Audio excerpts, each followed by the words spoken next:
Hello, I am Sagar. I have a bachelor's degree in mechanical engineering from National Institute of Technology, Andhra Pradesh. Today, I will talk about a topic in mathematics, that is probability. Whenever we hear about this word probability, immediately another word that comes to our mind is prediction. You know, we do make a lot of predictions about events. What is an event? An event is something that may or may not happen. That is why we predict. For example, what is the chance that is going to rain today? Also, what is the chance that it is going to rain in a summer season? Also, what is the chance that it is going to rain in a rainy season? No, rainy season, there are more chances that it is going to rain when compared to the summer season. Also, we Indians we do watch a lot of cricket. What is the probability that Virat Kohli is going to hit a century today? Also, what is the probability that a lower order batsman is going to hit a century today? No, Virat Kohli has got more chances to hit a century when compared to the lower order batsman. No, in all these examples, I've started using the words more and less, and I started to quantify it. Using those words more certain and less certain. We do quantify a lot of things in our lives now, like we measure length, we measure mass, we measure forces in physics, like 1 kilonewton, 2 kilonewton, 3 kilonewton. More is the number, more is the impact. And also in case of mass, more is the number, heavier is the object.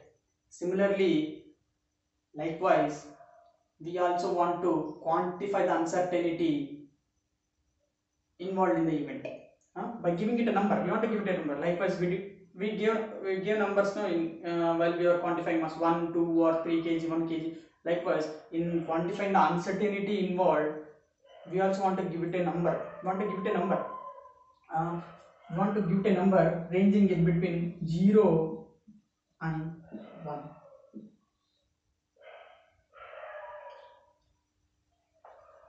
More is the number, more likely or most likely it is going to happen. Lesser is the number, there are lesser chances that it is going to happen. Let us understand it better using an example. Let me define something called sample space.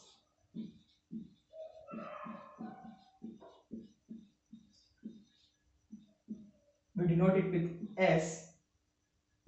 And what is sample space? Sample space, it is a collection of all the possible outcomes of a random experiment. In the first example, I talked about the chances of rain in a rainy season, in a summer season. What are the possible outcomes?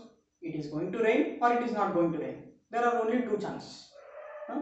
In that case, the sample space is 2, whether it is going to rain or not rain. Also, one of the most common examples we give you when we discuss about probability is tossing a coin. Let us think a coin is tossed. What are the possible outcomes? Head or tail. In this case, the possible outcomes are head and tail.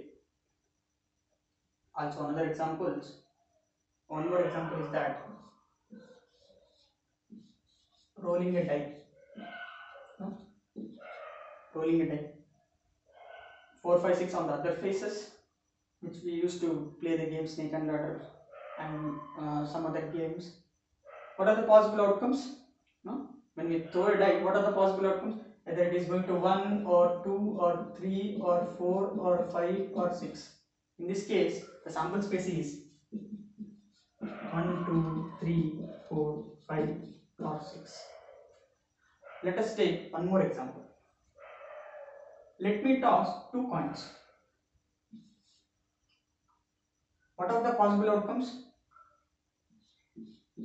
It will either be head or head tail or tail head or both tails.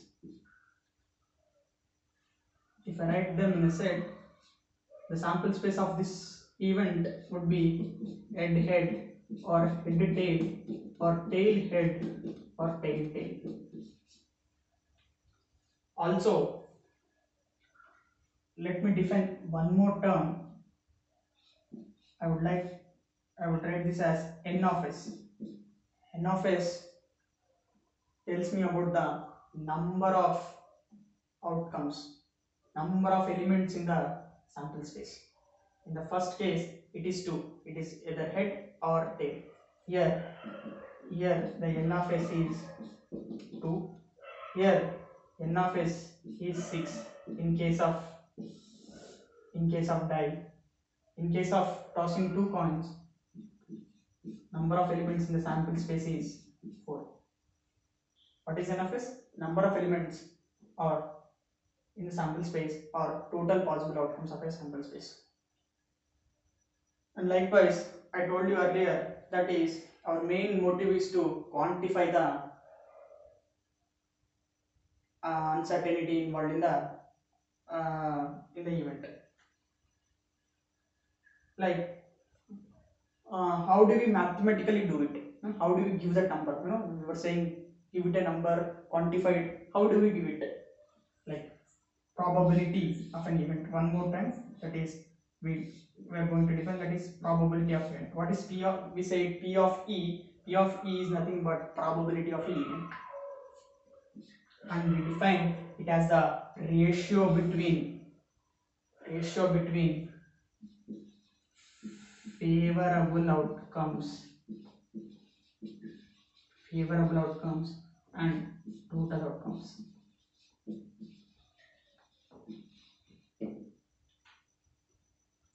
What are favorable outcomes? Favorable outcomes are the outcomes which we want, which are in favor of what we want, and total outcomes are nothing but all the possible outcomes of a random experiment. How do we calculate total outcomes? Sample space. Sample space will give total outcomes. Let me take an example. In the first case, I want head to appear when I toss a coin. Head is my favorable outcome. So, what is my how many favorable outcomes are there? Only one. What are the total possible outcomes? 2. That is why probability of this event is 0.5. Take the second one.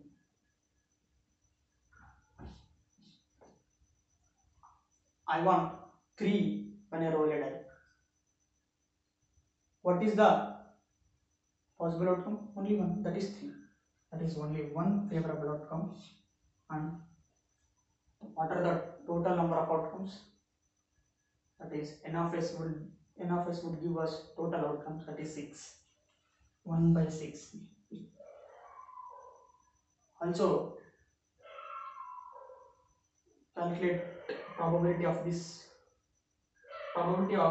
head tail. When two coins are tossed, I want head and tail. I want head on the first coin and tail on the second coin. What is the probability? That is only one outcome is there which is in favor of me. That is, in the third example, probability is head tail 1, and there are 4 possible outcomes, that is 0.25. Also consider another example. I want head on the first coin. I am not bothered about what the second coin is going to give me. Right? It may be either head. I am satisfied with either head or tail. So what are the favorable outcomes? I want head on the first coin. Only that is my that is what I want. I want only head on the first coin. That is, head on the first coin is what I need, and I don't want, and I'm not bothered about what the second coin is going to give. Therefore, in favor of me, 2 such events are there. Therefore, favorable outcomes are 2 and Total possible outcomes are 4. That is 2 by 4 is 0.5. Consider, let us bring one more example out of this. That is, when I roll a die, I want a even number. I want a even number.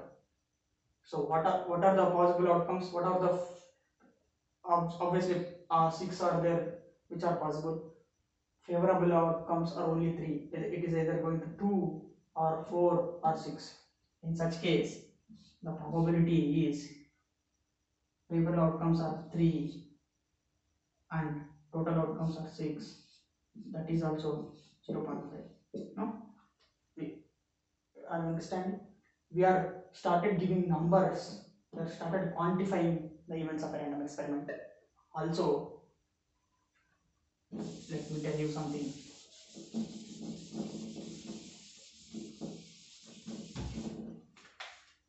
This equation tells us probability is nothing but what fraction of total outcomes are favorable outcomes. What fraction of total outcomes are favorable outcomes. It also tells us something. Favorable outcomes are always less than total outcomes. That is why probability of an event is always less than or equal to 1.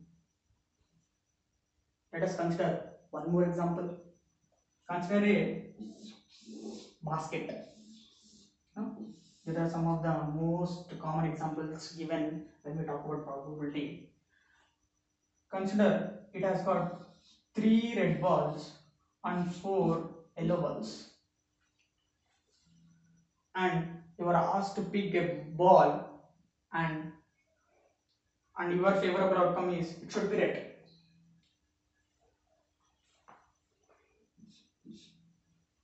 What are such possible favorable outcomes?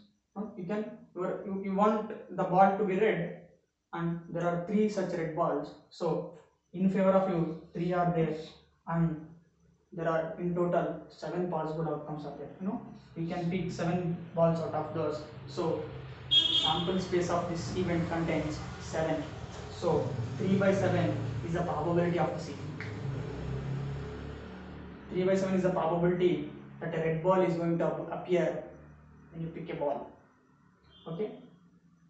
And let me define some more terms regarding this topic, probability.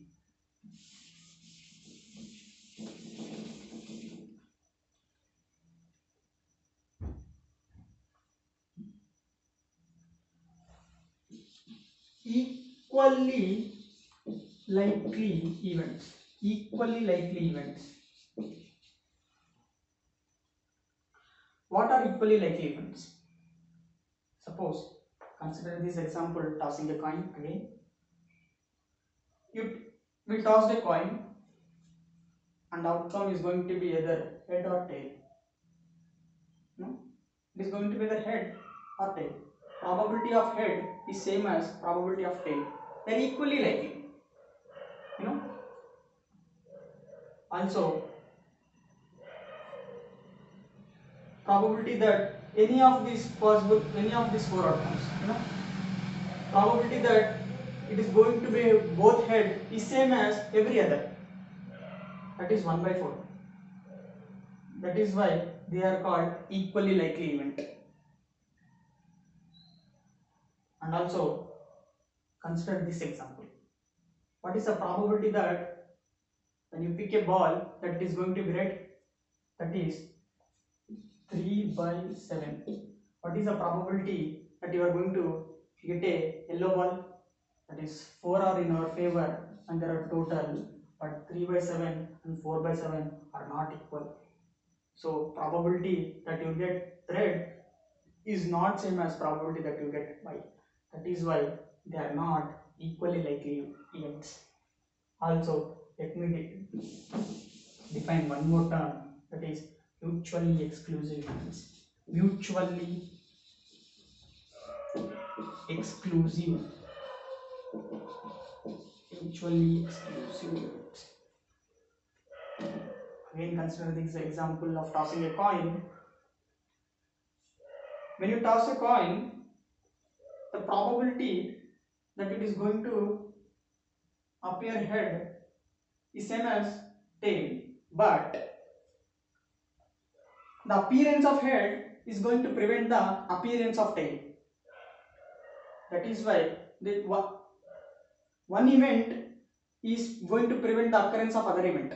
That is why appearing head and appearing tail are mutually exclusive events. And also consider this example.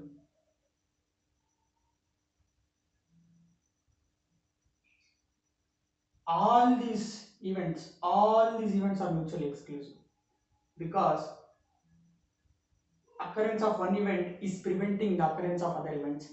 Let me elaborate it. If you have if you want 3 on the top face, now it is going to prevent the occurrence of all other numbers 1, 2, 4, 5 and 6.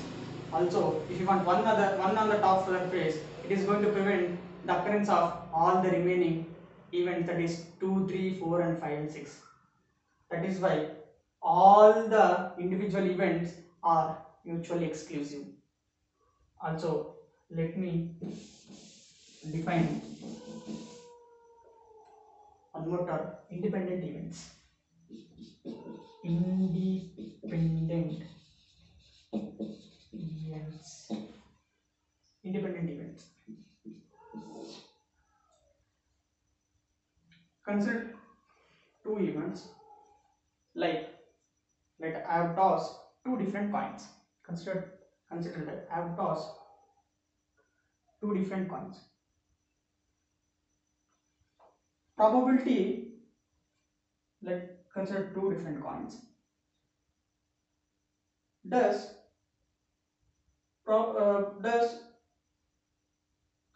appearing head on the second coin is influenced by any of the outcomes on the first coin? I want to say,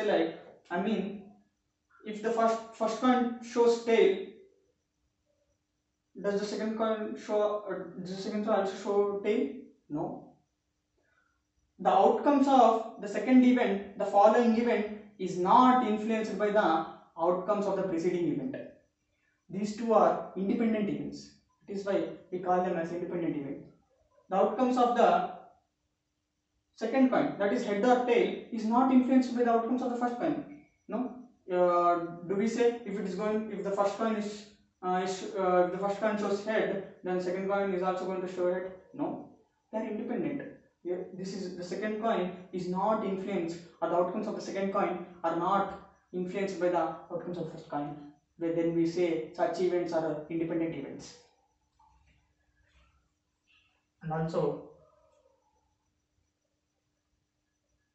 let me define some more terms related to this topic, that is conditional probability. Conditional probability. What is conditional probability? Conditional probability is nothing but calculating probability within the happening of an event. Let me take an example. Suppose I have tossed 3 different coins. I have tossed the first coin and it has shown me head. Now I will start calculating the probability. What is the probability that the other 2 coins is going to give me the outcome head given that first coin has also shown head? It is given that the first coin has shown head. That condition is given.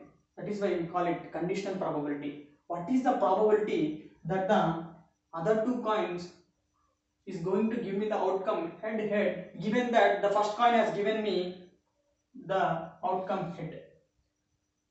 What are the possible outcomes after the first coin has shown head? They may show in head or head tail or tail or tail head. The first, now we calculate the probability as total possible outcomes are 4 and I want the outcome as 1, that is 0.25. We don't consider the probability of the first event because it is given. It is given that it has shown head and toss it has shown head. That is why that condition is given. That is why we call it conditional probability.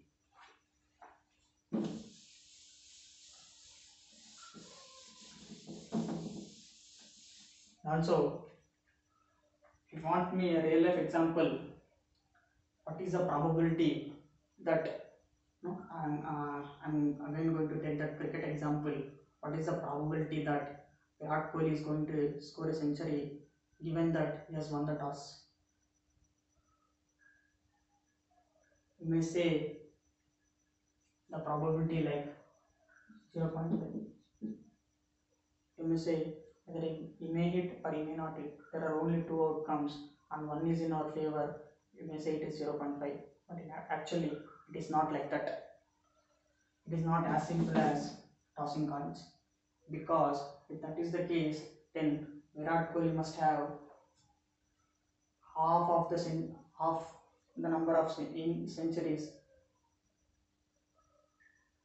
when compared to the total number of innings he played. Suppose if he have played 10 matches, he must have 5 centuries.